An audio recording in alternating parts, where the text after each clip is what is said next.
The rental Pokemon in Pokemon Stadium are terrible. Their stats are terrible. Their movesets are terrible. They are basically inferior to the tougher opponents that you will face in the game. The point of this was to encourage us to train and bring in our own Pokemon from our Game Boy cartridges to fight in this game.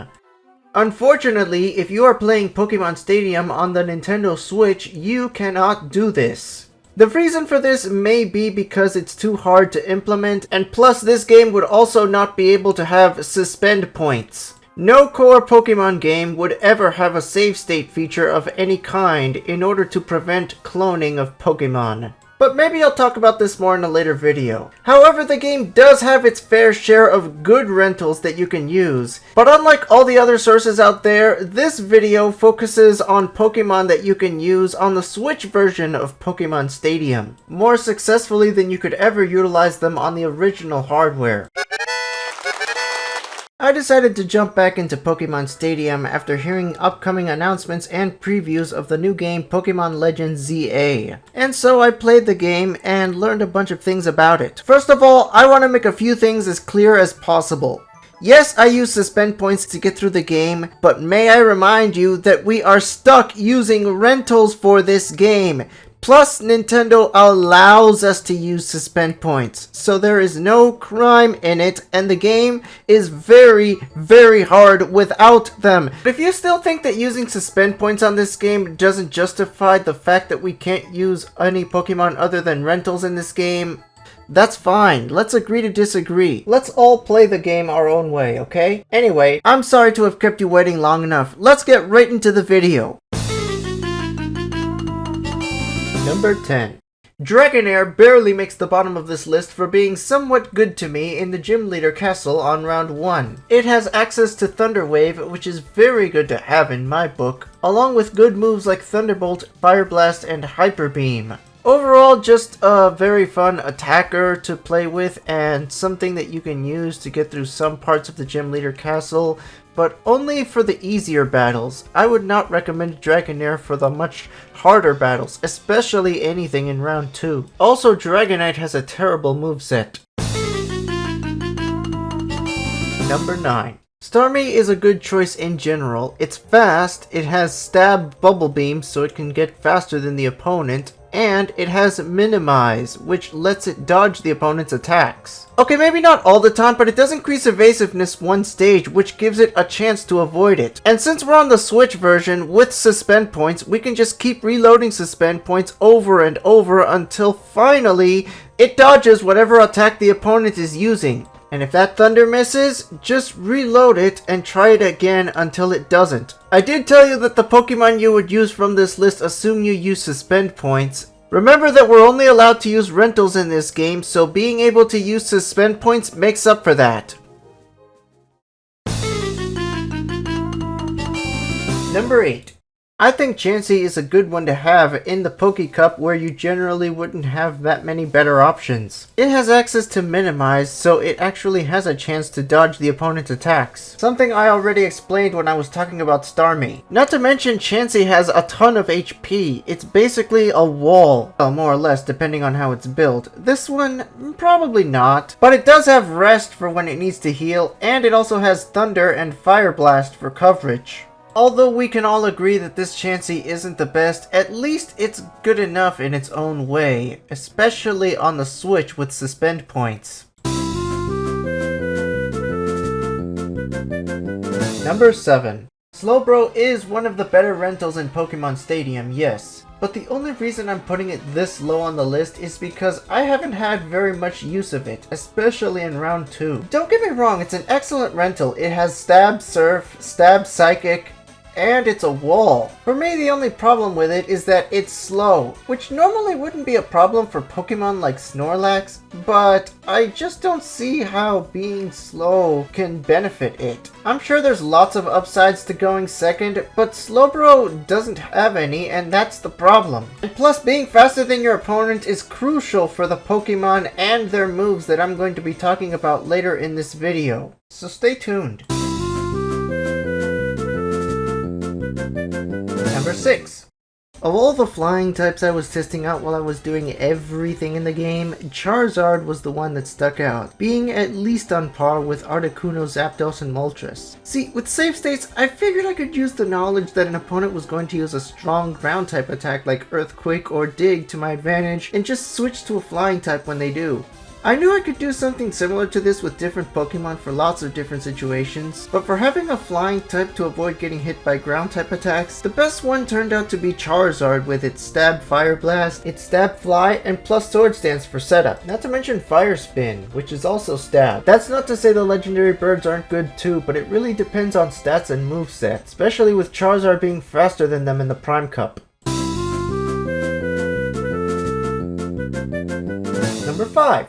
As far as ground type sweepers go, Nidoking is the best when it comes to spamming Earthquake, even in rentals. It has Earthquake, a strong ground type move that it should not be without. And plus, it's a poison and ground type, so it's immune to status moves like Toxic and Thunder Wave. So if you make a save state and you know your opponent is going to use Toxic or Thunder Wave, you can just switch in to Nidoking. And then you can make another save state, and if Nidoking happens to be faster, you can use Horn Drill to just take them down. Otherwise, see if you can do it with Earthquake or some other Pokemon. Nidoking's only downside is that it's weak to a lot of strong attacks like Surf, Psychic, and even its own Earthquake.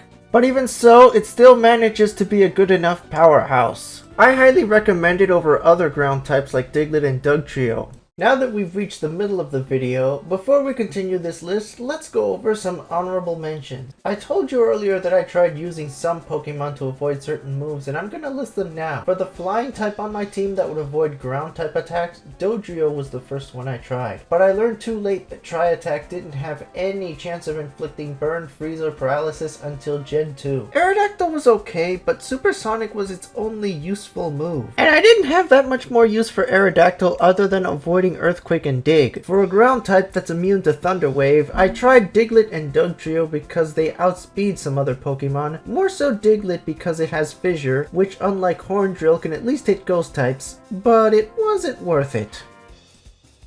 Kadabra, with its better moveset than Alakazam, was fun for a while with how it could paralyze opponents and restore its own HP, until it wasn't. But only because there were better options available given that I had save states. The rentals for the Gym Leader Castle, the Poke Cup, and the Prime Cup are very similar. So now let's talk about rentals on the Pika Cup and the Petite Cup. I did not like going through the Pika Cup. It was my least favorite of all the battles I had to do, because it was so hard and because I was not very familiar or comfortable with the rentals I used. I actually had more fun and felt more comfortable doing the Petite Cup, which I'll get to in a moment. Also, none of the rentals in Pika Cup have the move Dragon Rage, which is very overpowered in this cup due to how most Pokemon in this cup have less than or close to 40 HP, and that the move always does exactly 40 HP of damage. It's also the only Dragon type move that even existed in Gen 1, but I digress. I'm also not very proud or comfortable with the team of rental Pokemon that I used for the Pika Cup. My entire Pika Cup team for round 1 was copy-pasted off ScreenRant.com. And my round 2 team is just a poor selection of Pokemon that I thought would be good for me since I was using save states. Which, again, Nintendo allowed, so it's perfectly legal. I have done nothing wrong. End of story. For the Petite Cup, Diglett was a decent choice because of its speed and ground type. Also, Voltorb was good because it takes after Electrode and has high speed. Ghastly is also good because it's a ghost type. Farfetch'd for avoiding ground type attacks, but the best by far was Dratini thanks to its dragon typing, its coverage, and its wrap. Now then, let's continue with the list. Number 4. Securing her spot at number 4 is Jinx. Yes, the Pokemon with the very controversial original design is one of the best rentals in the game. She has access to Lovely Kiss, which has a better chance of putting the enemy to sleep than Hypnosis. She can also do some serious damage with her Stab Psychic attack, as well as with her other stab move, Ice Punch. It's not Blizzard, but it does have a chance of freezing the opponent. A frozen Pokemon in Gen 1 may as well be eliminated because it will never thaw out without a Fire-type move, which you will never do. I was able to sweep most of the Gym Leader Castle thanks to her. The only reason she's not higher on the list is because I've had a set of Pokemon that are much better and more useful in more situations than she is. I'll get to them right now. Number 3. Gengar is one of the best in the roster of Stadium 1, even if Haunter comes close with its better move in spite of lesser stats. Its evolution line, the only ghost types in Gen 1, they are also poison types, so they're also weak to Earthquake, but they make up for that in several ways. Where do I start? It can put its opponent to sleep with Hypnosis, it can then use Dream Eater to do Psychic type damage to that opponent. It has Confuse Ray to stop the opponent from attacking with a better chance than Paralysis. And to top it all off, since it's a ghost type, it can't be hit with any normal type moves. That includes strong moves like Self-Destruct or Explosion. So if you know if your opponent is going to use Self-Destruct or Explosion, you can just switch to Gengar, who will take no damage, and your opponent will have basically taken themselves out for nothing. Number 2. Electrode is one of my absolute favorite Pokemon to use in this game. It has access to Thunder Wave as well as some powerful electric type attacks. Sometimes it also has a self-destruct button for when you're done with it. But on top of it all, Electrode has the highest speed of all Pokemon in Generation 1, with Jolteon, Aerodactyl, and the almighty Mewtwo being tied for second. Speaking of Mewtwo, that's another reason I like Electrode so much. When you go up against Mewtwo in the final battle at the end of each round, if you're going to take down Mewtwo using only rentals, you should definitely start with Electrode. Electrode is the linchpin of your team against Mewtwo in both rounds. In round 1, it's the only rental Pokemon that's faster than Mewtwo. Have Electrode use Thunder Wave to paralyze Mewtwo, then you just spam Flash until Mewtwo takes it down. Then you bring in Pokemon with one-hit KO attacks and you just keep spamming them until Mewtwo finally gets hit and falls. Then in round 2, Mewtwo will be faster than Electrode, but it always starts with Amnesia. Electrode can still hit it with Thunder Wave afterwards, and then the strategy to take it down is pretty much the same. Electrode might not be strong physically, but it's very fast and very agile, and it would be number 1 if not for what's coming up.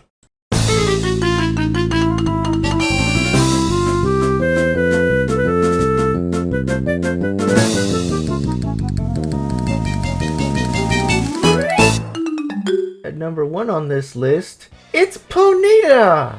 Yes, you probably weren't expecting it, but Ponyta is my number 1 rental Pokemon in Pokemon Stadium.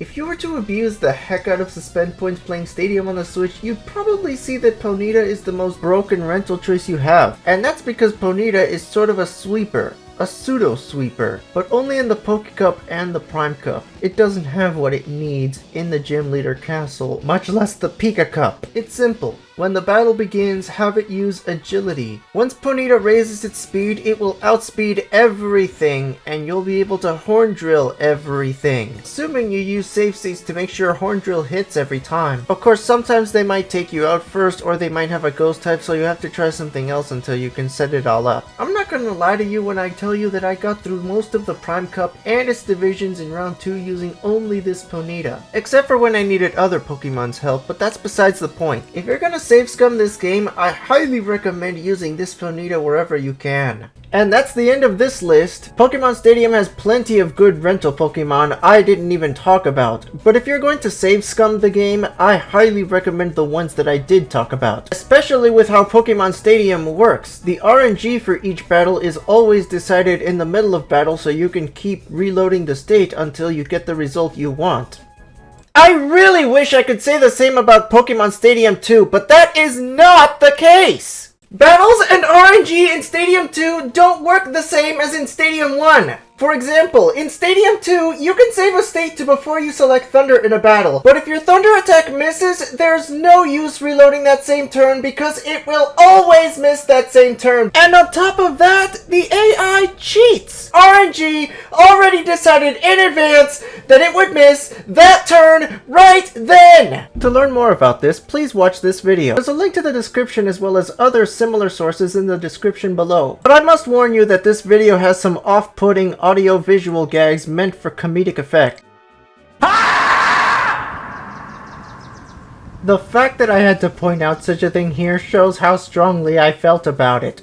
The truth is, I was feeling very vulnerable when I first watched the video. I got what I needed, but all that other stuff I saw just felt so offensive at the time.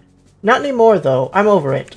The channel's actually good, and if you like what he does, go for it. Anyway, if you like this video, be sure to like and subscribe. And while you're at it, consider becoming a Patreon member to help me out. I've attached the link to my Patreon page in the description below. Join today to get benefits like early release videos and such. But if you just want to watch my content on YouTube, then that's fine too. Anyway, thank you for watching and happy gaming!